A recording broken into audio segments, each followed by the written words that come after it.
Hello and welcome to the first episode of the Quarantine Report.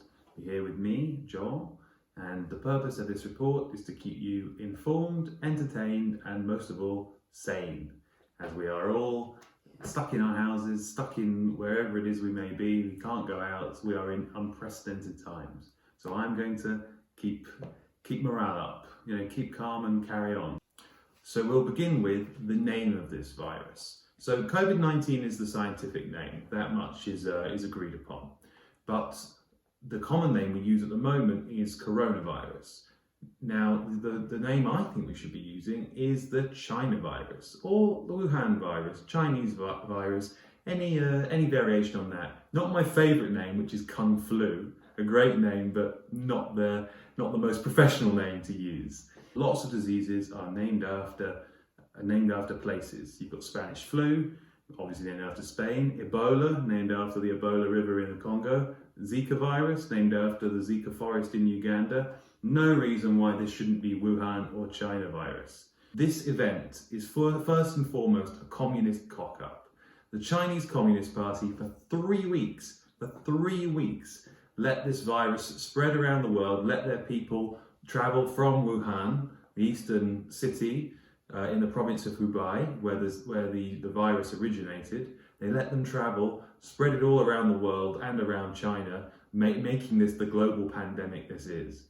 And a similar example of a communist cock-up, which everyone is aware of, is Chernobyl, where, again, human error allowed a great natural disaster to take place when the nuclear reactor blew its fuse, and we live with the consequences to this day, with polluted air and radioactive material all over the place.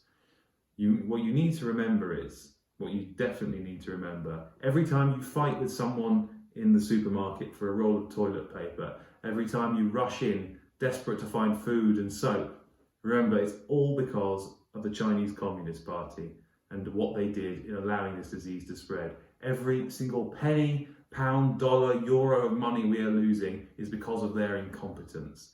And before we remember anything about the virus, we must remember that, which is why I think Wuhan virus, China virus, those are the best names for it. So we're reminded every time we say it where it came from and why it spread, because of the Chinese government.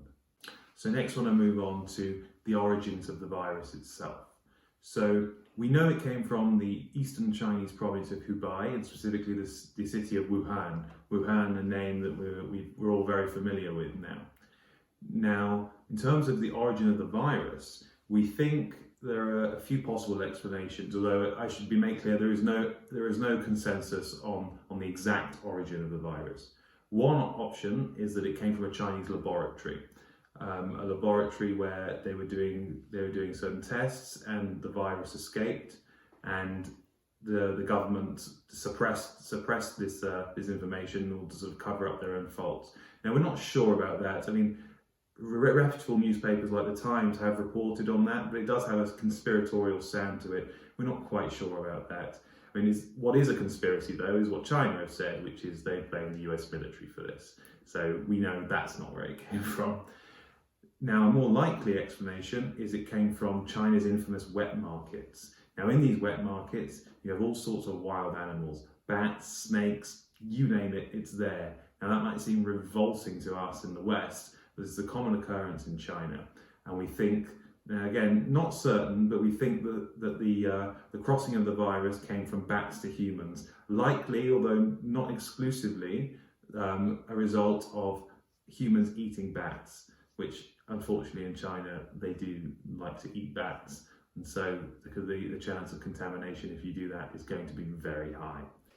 So the first reports of the virus in Wuhan, among the people who warned the authorities in China, was a doctor named Li Wenliang.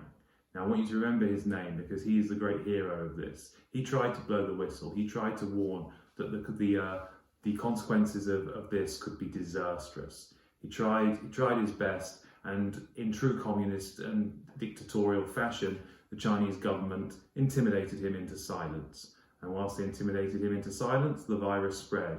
And unfortunately, tragically, Dr.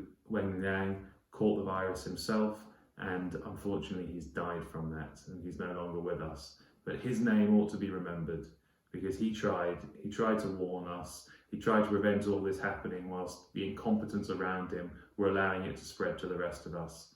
So let that be your takeaway from the origins of the virus, that this man tried to stand up to the government on behalf of the people. We truly live in unprecedented times. The Wuhan coronavirus, the Chinese virus, is going to change everything. The world we lived in before has gone, and the world that we will emerge into after this is a new frontier.